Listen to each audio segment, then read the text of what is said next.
अरे गड़ता कमर में ओर चनवाए दुल्हा कोरवा उठा के प्यार कलेती। गड़ता कमर में ओर चनवाए दुल्हा कोरवा उठा के प्यार कलेती। कोरवा उठा के प्यार कलेती दुल्हा कोरवा उठा के प्यार कलेती।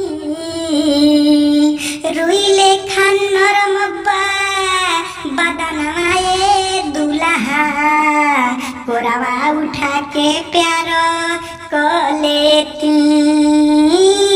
रुइले खान नरम बदनवाए दुल्हा कोरवा उठा के प्यार कलेती।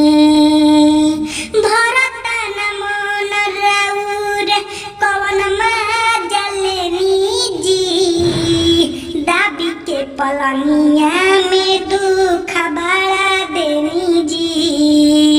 दाबी के पलनिया में दुख बड़ा देनी जी। नया नया योनी हाँ गवनवाए दुल्हा नया नया योनी हाँ गवनवाए दुल्हा कोरवा उठा के प्यार कलेती।